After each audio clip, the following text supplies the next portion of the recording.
सोमवार से शुक्रवार सुबह 8:30 पर कमोडिटी समाचार जरूर पढ़ें। कमोडिटी ट्रेडिंग सिर्फ कमोडिटी समाचार के साथ एमसीएक्स ट्रेडर्स की पहली पसंद। अधिक जानकारी के लिए 8484998474 पर संपर्क करें। सोना चांदी में डॉलर और रुपए के उथल पुथल के बीच लगातार भाव में सुधार दिख रहा है। डॉलर इंडेक्स में उतार चढ़ाव और यूएस जॉब डेटा से पहले इन दोनों कीमती धातुओं के प्राइस में अस्थिरता भी रहेगी। सोने चांदी के ट्रेड में अब एक ट्रेडर को किस तरह ट्रेड करना चाहिए, इस पर हम बात करेंगे पृथ्वी फिनमार्ट के कमोडिटी डायरेक्टर मनोज कुमार जैन से। मेरा नाम है कमल शर्मा। मनोज जी, आपका स्वागत है मोलतोल इंडिया में। नमस्कार कमल जी। नमस्कार मनोज जी। मनोज जी, यूएस सेवा पीएमआई और जोल्स जॉब ओपनिंग डेटा आ चुके हैं और अब यूएस जॉब डेटा पर सभी की नजर है। एक ट्रेडर को गोल्ड सिल्वर में ट्रेड करते समय क्या सावधानी बरतनी चाहिए और यूएस जॉब डेटा को किस तरह देखना चाहिए?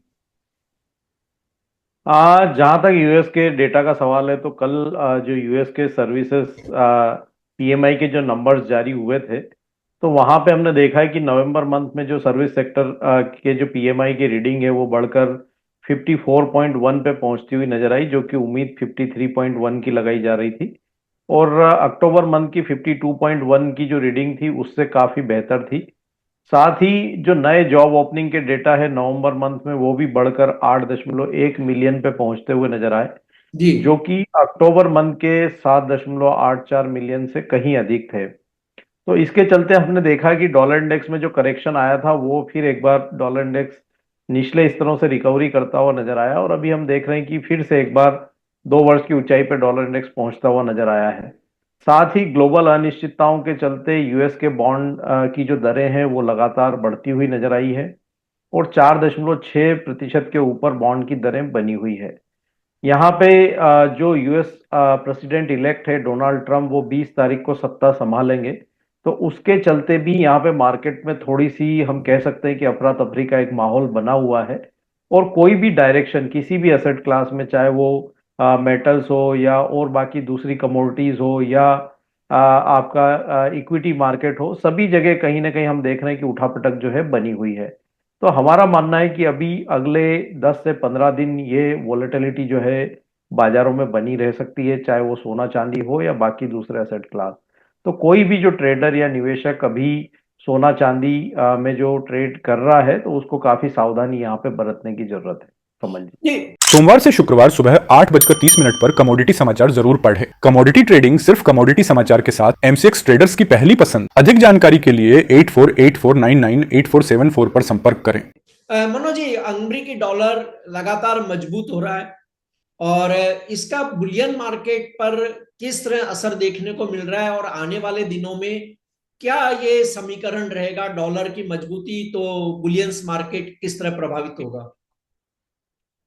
बिल्कुल, यहाँ पे हम कह सकते हैं कि ट्रम्प ट्रेड के चलते डॉलर में लगातार मजबूती देखने को मिली है, लेकिन ट्रम्प का अगर हम पुराना इतिहास देखें तो वो कभी भी मजबूत डॉलर के पक्ष में नहीं रहे हैं, क्योंकि उसके चलते फिर यूएस का जो ट्रेड है वो कहीं ना कहीं जो है प्रभावित होता हुआ नजर आता है।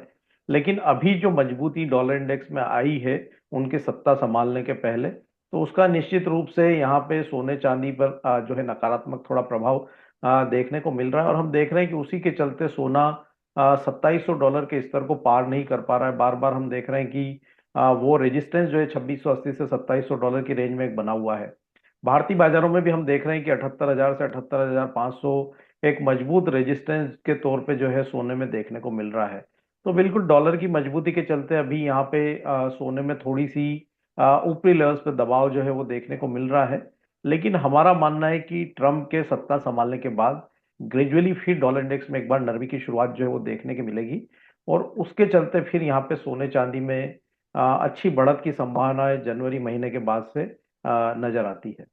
जी, आपने कहा कि जनवरी के बाद सोने चांदी के प्राइस में बढ़ोतरी की संभावना है।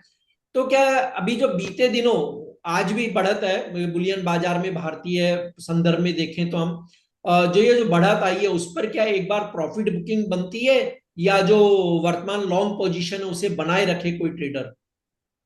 देखिए, जो छोटी अवधि के ट्रेडर या निवेशक हैं तो उनको बिल्कुल यहाँ पे उछाल में मुनाफा वसूली करते रहना चाहिए लॉन्ग की पोजीशन में। आज जो बढ़त आई है उसके पीछे मुख्य वजह हम देख रहे हैं कि रुपये में फिर एक बार दबाव देखने को मिल रहा है डॉलर के मुकाबले। भारतीय शेयर बाजारों में लगातार गिरावट देखने को मिल रही है, और यहाँ पे जो भारत के जीडीपी के अनुमान भी जो है घटाकर 6.4% कर दिए गए हैं, जो कि पहले जो है 7% के ऊपर के अनुमान लगाए जा रहे थे।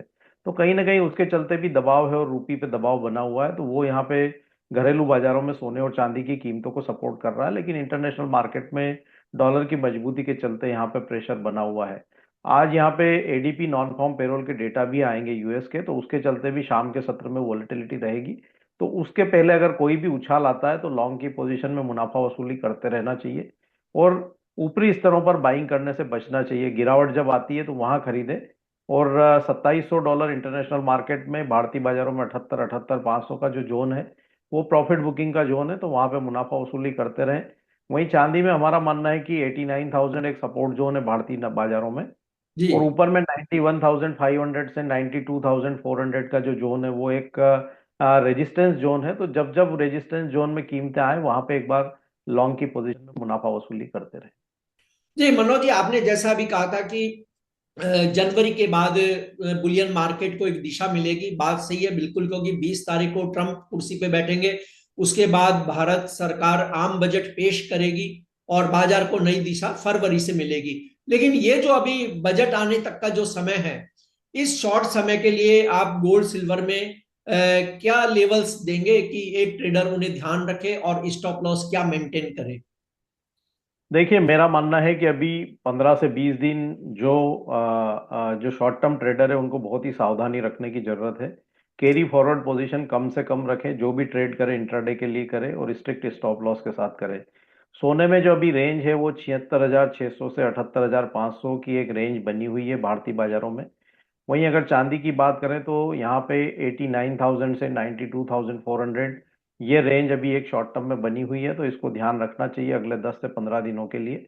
और बिल्कुल छोटी मात्रा में ट्रेड करें, और अगर ये रेजिस्टेंस लेवल के ऊपर अगर फिर ब्रेकआउट आते हैं तो फिर वहां पे लॉन्ग की पोजीशन को होल्ड करके चल सकते हैं। वहीं लंबी अवधि के जो निवेशक है वो बने रह सकते हैं, कोई बड़ी गिरावट आती है तो वहां पे एक्यूमुलेट भी कर सकते हैं, क्योंकि हमारा मानना है कि लंबी अवधि के जो फंडामेंटल है, चाहे वो सोना हो या चांदी हो, वहां पे कोई जी। विशेष बदलाव अभी हुआ नहीं है, और लंबी अवधि में वहां पे मजबूती बनी रहेगी। आपका कोई डिस्क्लेमर मनोज जी? सोने और चांदी के फ्यूचर्स मार्केट में हमारी कोई पोजीशन नहीं है कमल जी, और समय समय पे रिकमेंडेशन होने के चलते हमारे क्लाइंट्स की इनमें पोजीशन हो सकती है। आपका बहुत बहुत धन्यवाद, शुक्रिया मनोज जी।